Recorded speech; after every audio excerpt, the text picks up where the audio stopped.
Ectopic pregnancy is the implantation of the pregnancy outside the normal uterine cavity.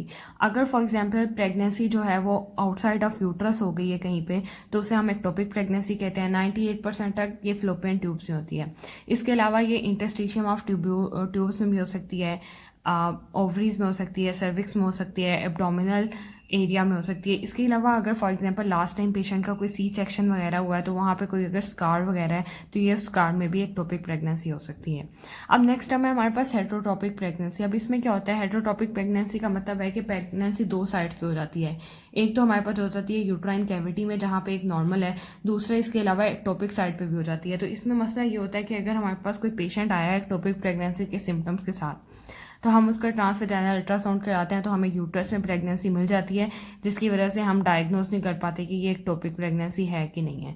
अब हमारे पास इसकी incidence और aetiology आती है। अब इंसिडेंस में ये 1 in 80% ऑफ केसेस में हो सकता है कि एक्टोपिक प्रेगनेंसी हो, वैसे ये बहुत रेयर है। अब होता क्या है कि फ्लोपियन ट्यूब डैमेजेस में आ जाते हैं। यहाँ हमारे पास 3 P's हैं। एक हमारे पास ये हो सकता है कि अगर फॉर एग्जाम्पल कोई पेल्विक इन्फेक्शन है और उसकी वजह से हमारे पास वहाँ पे प्रेगनेंसी हो जाएगी। दूसरा, अगर फॉर एग्जांपल वहाँ पे कोई प्रीवियस एक्टोपिक प्रेगनेंसी रह चुकी है पेशेंट में, तो हमारे पास फ्लोपियन ट्यूब डैमेज में जो हो सकती है तो प्रेगनेंसी हो सकती है। इसके अलावा अगर फ्लोपियन ट्यूब की कोई सर्जरी वगैरह हुई है और वहाँ पे कोई स्कार वगैरह है तो उसमें भी हमारे पास प्रेगनेंसी हो सकती है। सेकंड पार्ट आता है फंक्शनल चेंजेस। अब फंक्शनल चेंजेस में जैसे अगर पेशेंट स्मोकिंग वगैरह कर रहा है तो स्मोकिंग से उसकी जो फ्लोपियन ट्यूब्स के अंदर ओवरीज या फर्टिलाइज एग की मूवमेंट वगैरह वो चेंज हो सकती हैं, जिसकी वजह से उसमें एक्टोपिक प्रेगनेंसी हो सकती है। इसके अलावा अगर फॉर एग्जांपल एज बढ़ गई है पेशेंट की तो भी उसमें फंक्शनल चेंजेस की वजह से एक्टोपिक प्रेगनेंसी हो सकती है। अगर वहाँ पे कोई पेशेंट की प्रीवियस सर्जरी वगैरह हुई हुई है, यानी अपेंडेक्टमी वगैरह हुआ है, या इसके अलावा कोई सिजेरियन सेक्शन है, तो वहाँ पे जो स्कार मार्क है उनमें भी प्रेगनेंसी हो सकती है। अब फॉर एग्जांपल पेशेंट है हमारे पास जो सब फर्टिलिटी से गुजर रहा है, तो हम उसे जो ट्रीटमेंट वगैरह दे रहे हैं, जैसे इन विट्रो फर्टिलाइजेशन कराते हैं। जब भी कोई ह्यूमन प्रोसीजर होता है तो उसमें गलती के चांसेस बहुत ज़्यादा होते हैं। तो अगर 2 ब्लास्टोसिस्ट इम्प्लांट कर दिए जाते हैं उस जगह पे, तो एक जाके यूट्रस में इम्प्लांट हो जाता है, दूसरा एक्टोपिक साइड पे चला जाता है। और फॉर एग्जांपल पेशेंट ने इंट्रा यूट्राइन डिवाइसेस रखी हैं यूट्रस में, तो दैट्स मीन कि वो प्रेगनेंसी को प्रिवेंट कर रही हैं, तो इम्प्लांटेशन जो होती है वो एक्टोपिक साइड पे हो जाती है। इसी तरह अगर फॉर एग्जांपल कंट्रासेप्टिव पिल्स वगैरह ले रही है पेशेंट प्रेगनेंसी रोकने के लिए, तो प्रेगनेंसी हमेशा फिर एक्टोपिक साइड की तरफ चली जाती है। इसके अलावा एंडोमेट्रियोसिस में भी हमारे पास एक्टोपिक प्रेगनेंसी के चांसेस होते हैं। फिर हम इसकी क्लिनिकल प्रेजेंटेशन वगैरह देखते हैं। अब इसमें जो हमारे पास पेशेंट है ना एक्टोपिक प्रेगनेंसी का, वो एब्डोमिनल पेन और वेजाइनल ब्लीडिंग के साथ आता है। अब एब्डोमिनल पेन और वेजाइनल ब्लीडिंग के अलावा हमें फर्दर डिफ्रेंशिएट करने के लिए देखना है कि ये मिसकैरेज है या सच में एक्टोपिक प्रेगनेंसी है। तो उसके लिए क्या सीन है कि हम जब रप्चर हो जाता है और इंट्रापेरिटोनियल ब्लीडिंग भी हो सकती है इसमें। अब जब एक्टोपिक प्रेगनेंसी है, दैट्स मीन कि वहाँ पे अगर फॉर एग्जांपल फ्लोपियन ट्यूब्यूल्स में जो 98% तक प्रेगनेंसी हो सकती है वहाँ पे है, तो ट्यूब्यूल्स का साइज़ बहुत छोटा है, जिसकी वजह से वो फट जाएंगी और इसमें ज़्यादातर इंट्रापेरिटोनियल यानी एब्डोमेन में ब्लीडिंग के चांसेस ज़्यादा हो जाते हैं।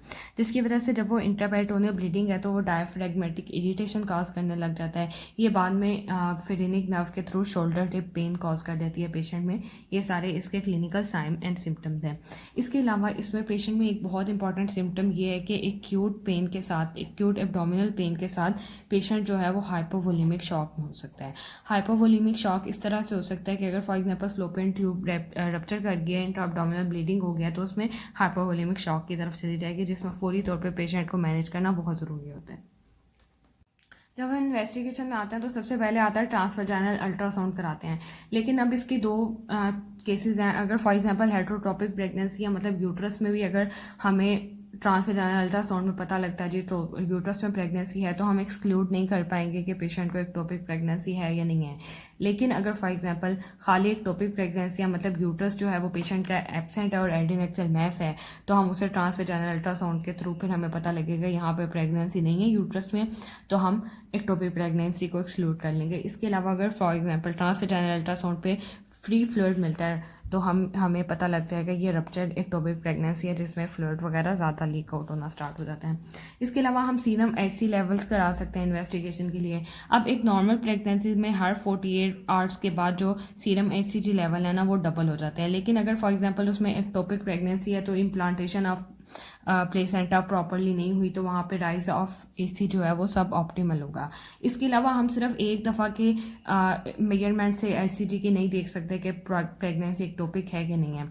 फिर हम उसमें मेजर करते हैं आफ्टर एवरी 48 आवर्स कि हमारे पास ECG के जो लेवल है वो क्या है।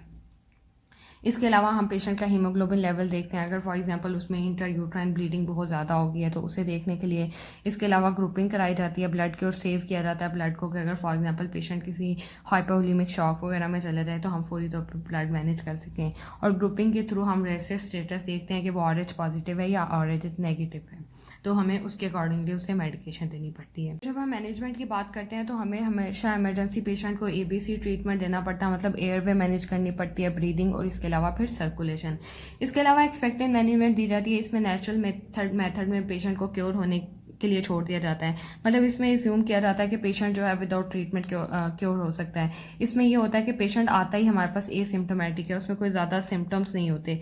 इसके अलावा उसका जो हीमोडायनेमिक्स होती हैं वो स्टेबल होती हैं, तो फिर हमारे पास एक्सपेक्टेड मैनेजमेंट आ जाती है।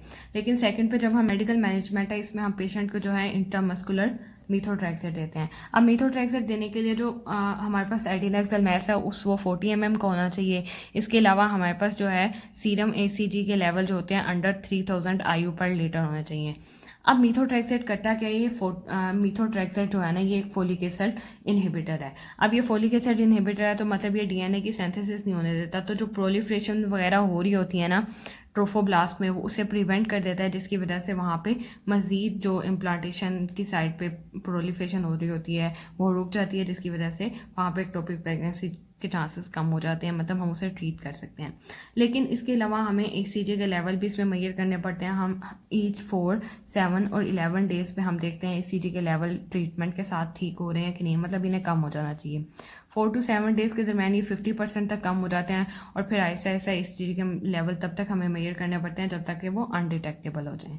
अब जब हम मेडिकल मैनेजमेंट दे रहे होते हैं ना, मतलब मीथोट्रेक्सेट दे रहे होते हैं, तो हमें इसके साइड इफ़ेक्ट भी देखने चाहिए कि अगर फॉर एग्जांपल पेशेंट को कोई क्रोनिक लिवर डिजीज़ है तो हम नहीं दे सकते, क्योंकि मीथोट्रेक्सेट का मेटाबॉलिज्म लिवर में होना है। उसके बाद अगर फॉर एग्जांपल किडनी है, अगर किडनी प्रॉब्लम है तो भी हम पेशेंट को मीथोट्रेक्सेट नहीं दे सकते। इसके अलावा अगर मदर है और वो ब्रेस्ट फीडिंग मदर है तो भी हम मीथोट्रेक्सेट नहीं दे सकते। अगर उसमें एक्टिव इन्फेक्शन है और इम्यूनोडेफिशिएंट पेशेंट है तो भी हम मीथोट्रेक्सेट से अवॉइड करते हैं। लास्ट पे आता है हमारे पास सर्जिकल मैनेजमेंट। अब सर्जिकल मैनेजमेंट में होना तो क्या चाहिए कि लेप्रोस्कोपी होनी चाहिए। लेप्रोस्कोपी में क्या होता है कि एब्डोमेन में थ्रू कैमरा के एंटर हुआ जाता है और अंदर जो पेशेंट का प्रॉब्लम है उसे सॉल्व कर दिया जाता है, मतलब अगर टॉपिक प्रेगनेंसी है और फिर फ्लोपियन ट्यूब वगैरह का कोई मसला है तो उसे वहाँ पे सॉल्व कर देते हैं। लेकिन यहाँ पे ज़्यादातर जो होता है लेप्रोटमी होता है। इसमें लेप्रोटमी में ओपन एब्डोमेन को ओपन करके फिर अंदर का मुआयना करके उसके बाद ट्रीट करते हैं। अब हमारे पास जो ऑपरेशन ऑफ चॉइस होता है ना, अगर हम एक्टोपिक प्रेगनेंसी में देखें तो वो हमेशा हमारे पास सल्पेंजेक्टमी होता है। अब सल्पेंजेक्टमी में हम क्या करते हैं कि जो एक्टोपिक प्रेगनेंसी होती है ना उसे और फ्लोपियन ट्यूब दोनों को हम रिमूव ही कर देते हैं, मतलब लेके कि हमारे पास नेक्स्ट टाइम वहाँ पे रिएक्रेंस के चांसेस ना हो, तो हम फ्लोपियन ट्यूब को भी और एक्टोपिक प्रेगनेंसी दोनों को बाहर निकाल लेते हैं। लेकिन अब हमारे पास ट्रीटमेंट ऑफ चॉइस तो ये है, लेकिन अगर फॉर एग्जांपल पेशेंट की दूसरी फ्लोपियन ट्यूब को कोई पहले से ही मसला है तो हमें हमेशा सल्पेंजियोस्टमी ट्रीटमेंट की तरफ जाना पड़ता है। इसमें हम क्या करते हैं कि एक होल वगैरह बना के तो वहाँ पे जो एक्टोपिक प्रेगनेंसी है फ्लोपियन ट्यूब से उसे निकाल लेते हैं, लेकिन फ्लोपियन ट्यूब अपनी जगह पे रहती है कि अगर for example patient next time conceive करना चाहती है तो वो कंसीव कर सकती है।